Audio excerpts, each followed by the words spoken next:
everywhere socialism has been tried, it's failed. People just forget that. What do policymakers need to do between now and the end of the year to continue growing this economy? We are still dealing with something that will not be going away no matter what either party says, which is that post-COVID world where prices are very high. The federal government itself is so bureaucratic that these great job opportunities, things that people need, lower housing, other types of day-to-day costs, they're currently in the way of their own progress.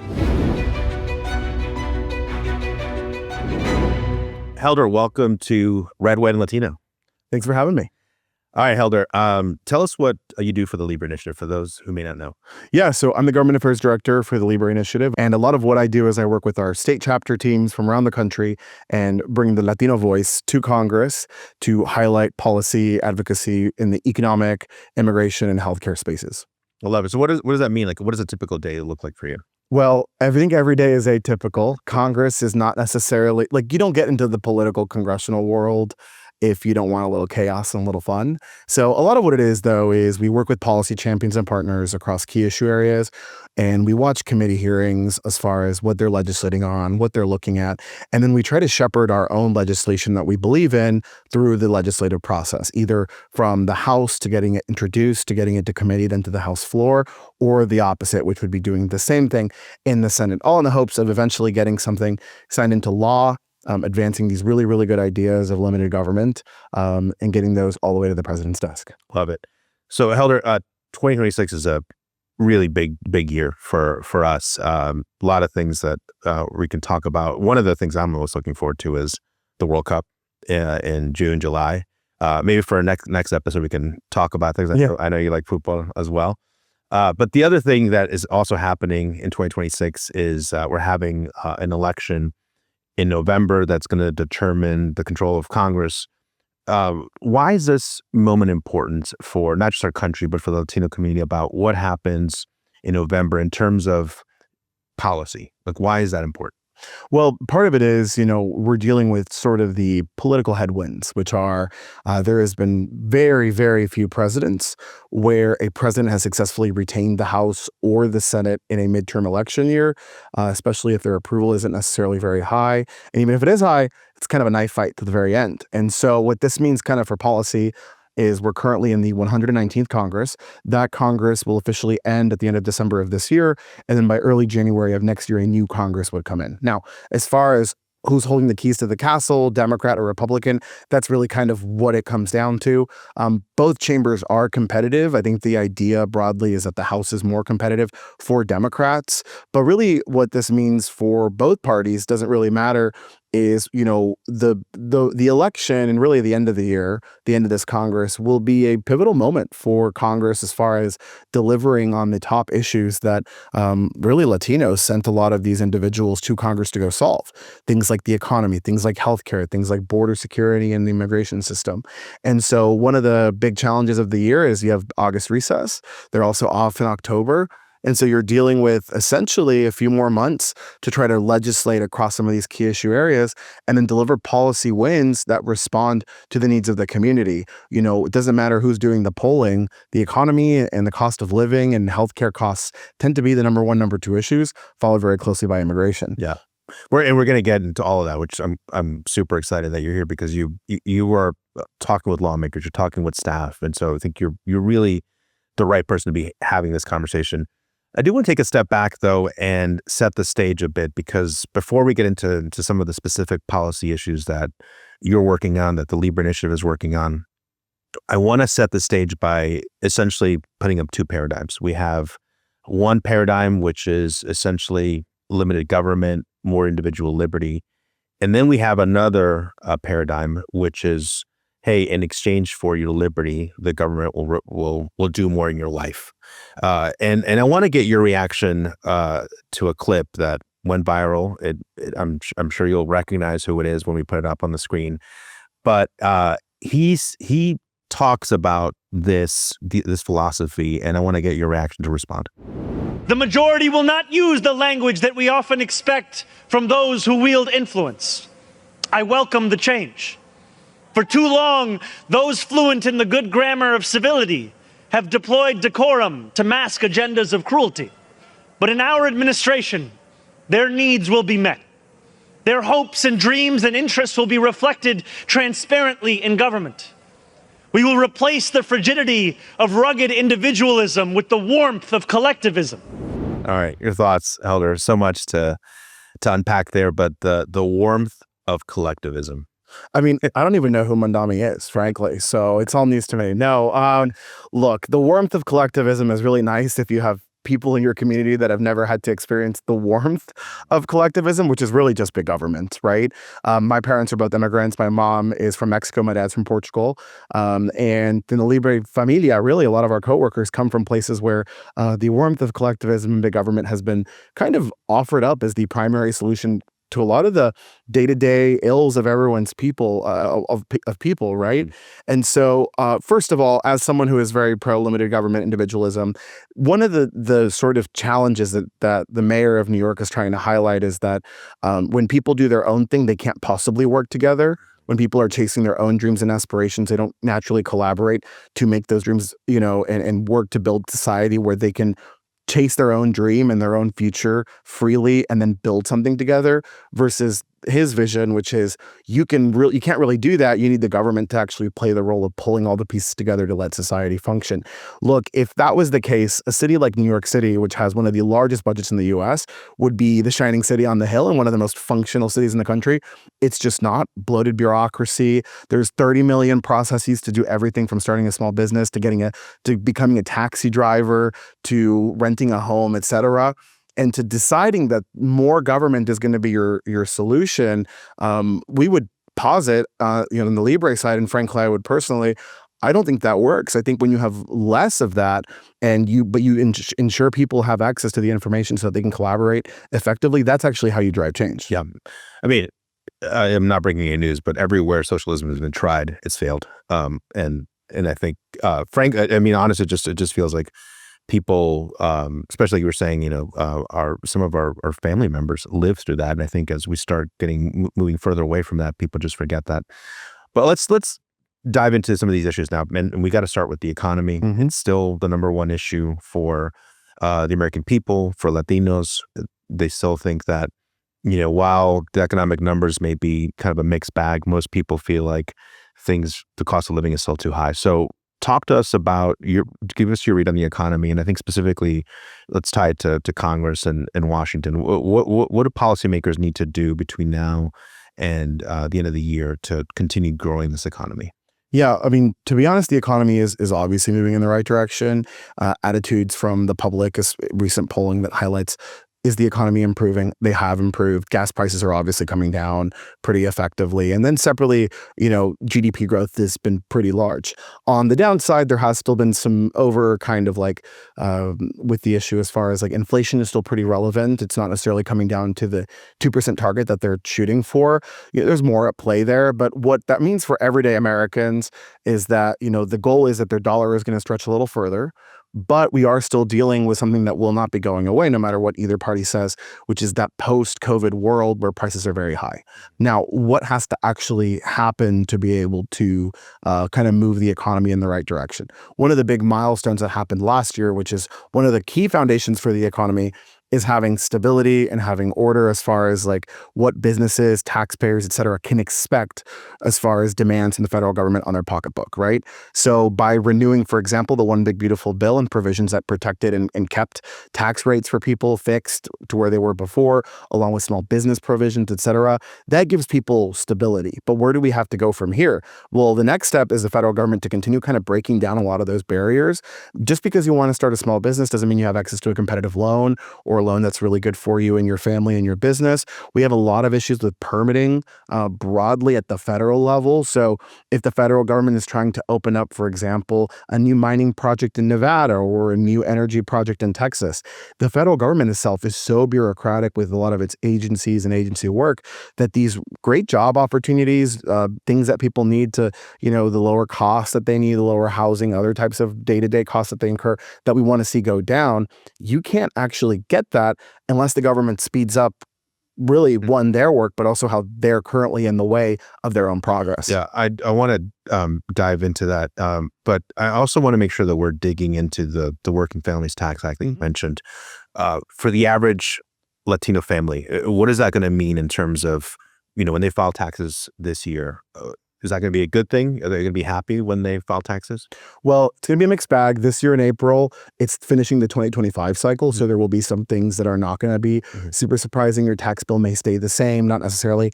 But starting this year through to the next tax season, which is April of 2027, you are going to see more of a boost. Already, as you're making more money or doing various things, you're going to see some of your general day-to-day taxation at the federal level go down. If you live in California, I'm sorry to tell you, the federal taxes are going to go down. The state taxes are not great. In Virginia, they're announcing increase on a ton of state level taxes. Those are two different fights. But from the federal level, you can expect more consistency or lower or more generous tax rates. And that's going to be good for the average purchasing power. A family of four is looking at somewhere between $1,500 or more, depending on the state you live in, of more money staying in their pockets. That's going to be huge. Realistically, though, more needs to be done across the board because it's not just the tax side, it's also other types of aspects of cost of living that we need to think about more holistically and tackle head on. Absolutely. And one of those things in terms of cost of living and affordability, the polls are telling us for the Latino community is healthcare. Yeah. So healthcare is obviously a big issue for our community. I want to talk about something that happened a couple months back. Even if you weren't paying attention to politics, you probably saw that the government shut down. And one of the main reasons, or you could say the reason it shut down, was there was a disagreement about extending Obamacare ACA subsidies. Republicans were against extending these subsidies. Democrats were for it. Explain to us what this fight was about. And in the LIBRE Initiative, we took a position on this. We opposed extending those ACA subsidies. Tell us why. Yeah, to backtrack a little bit, it goes right back to what the clip was touching on. There are two very different visions on this issue. The first is the Republican vision, which is more individualistic. It's about the individual and how they play in the larger economy and the larger role of government, and then kind of sort of the warmth of collectivism vision. In this case, your collectivism is sponsored by Kaiser Permanente and big insurers, right? And so the Democrat vision was these extended subsidies, which were brought in specifically during the COVID pandemic to help people during the pandemic, should be renewed either indefinitely or for long term. The issue, though, the fundamental issue is that they were giving the money directly to the insurers or the marketplaces and then expecting kind of like a sort of trickle-down benefit where those savings would go to the individual. The Republican position, which is also sort of broadly the limited government Libre position, is that individuals should be able to be empowered to choose how they get the healthcare that they need, just like, every single person in your family has different unique needs. That's really what we believe healthcare should be. It's the personal option. And personal option is a philosophy. But essentially the philosophy, what we're driving towards is what specifically can we do to make the system not just more affordable, but more personal to the individuals that are in that system? Because insurers, what they're doing is a top-down. They look at a collective market, they average things out, and then they decide what services they cover, what they don't. And then they look at government mandates, and then they let the government determine what they have to provide services for and what they don't have to provide services for. Yeah. And so I think it's great. I think one of the things you touched on was about empowering people, empowering patients when it comes to healthcare. We're also in the business of removing barriers between patients and healthcare providers. I want you to talk about a bill that you've been working on that is moving in Congress, which is that in and of itself is a big deal. Yeah. It's a SPEAK Act. Talk to us about this bill and why is that important? How does that fit into the philosophy of what you were describing? Yeah, if we're trying to prioritize making sure that people have more access to proper services and proper care, we have to find ways to maximize the options that they have available. But even if we maximize those options, to make sure that we're able to offer those products or those services in a way that makes sense. So a really good example is the SPEAK Act and how it addresses the topic of telehealth. So during the pandemic, one of the things that happened is they used to not let everyone get access to telehealth. And then with the pandemic, they let everyone get access to telehealth, which is great. Over 60 million Americans, including many minorities, now get to use that, people in rural communities. It's a great service. However, you have over 25 million people in this country that don't speak English very well. So if you give them access to personal health care and telehealth, which is part of the personal option, but then they're not really interacting with telehealth in the way that's good for them, it could actually lead to increasing costs through medical malpractice or medical miscommunication. In total, they average over $1.5 billion in sort of unnecessary healthcare costs that happen through miscommunication.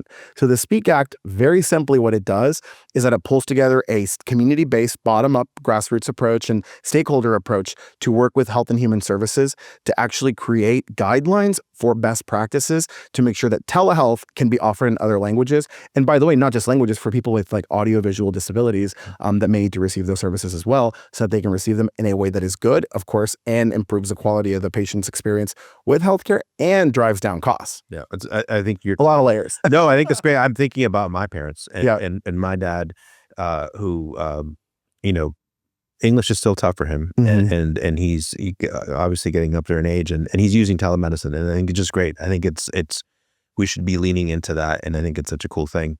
I also want to talk about something else that is kind of personal to me because we're here in the Northeast. Energy prices are really high. And my bill, when I look at it, I'm like, I this can't be real. Talk to us about what energy policy issues you're looking at in Congress right now. Some of the bills we're supporting, the LIBRE Initiative is supporting, and how can those things we're working on possibly help drive down energy costs? Yeah, on the topic of energy, so, over the last few years, we've been thinking about what our philosophy is for it, right, as an organization. One of the things that's really important that we highlight for everyone is that about 30% of the labor workforce that will enter the energy workforce, if not 40% in some states, will be Hispanic. So the future of energy jobs, energy production, and that's everything from mining to oils to shipping to welders for electrical stuff, all of the energy apparatus will come together and will ultimately be a part of sort of where Latinos are going to play a big role. For us, what that means is a few things. How do we make sure that good paying energy jobs are actually able to get off the ground and out into the community? And two, how can we build baseload capacity for the country on the energy sector that isn't just going to drive down costs for everyday Americans, but is also in the process protect us from things like national security concerns? And with the rise of AI, the country has to produce 10% more energy in the next 5 to 10 years. And so the vast majority of our work has been to speed up the permitting process that needs to be done through the EPA, the Department of Interior, and federal agencies to make sure that state level projects for things like renewable, nuclear, mining projects, for things like copper, oil, natural gas, can actually be on a timeline horizon that is in our lifetimes. Some of these projects are taking 30, 40, 50, 60 years to approve. And that's just not great for anyone because, to your point, you're going to come home, especially during the winter. We're having a crazy freeze right now. People's heating bills are going to be insane next month. And the best way you're going to be able to combat that is by doing an all the above permitting process that, one, creates good jobs in the process, but also gets cheap energy onto American grid as quickly as possible. From your mouth to God's ear, right? Yeah. It sounds better in Spanish, but that's Yeah. what I was thinking when you were talking about this issue. I want to take. I actually should have mentioned this at the beginning because one of the other big things that's happening this year is that we're celebrating our country's 250th anniversary. It's a big deal. I'm a parent of 3 kids, and I'm using this anniversary to just like talk about the founding fathers and all the things that make our country great. As an immigrant, I think this is the greatest country on earth, and it's special. It's unique. I recently had a chance to talk to a Congresswoman, Beth Van Dyne from Texas, who I know you know, as she was on Capitol Hill, and I wanted to get your reaction to her talking about this inflection point. Last question, Congresswoman. Obviously we're celebrating America's 250th anniversary. We're educating the Latino community in Texas and across the country about why that's important. What are the things that stand out to you about why we should celebrate this milestone?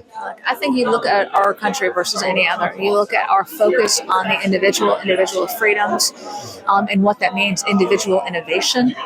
And the fact that we have been able to maintain that for 250 years, it's a fight we have to have every single generation.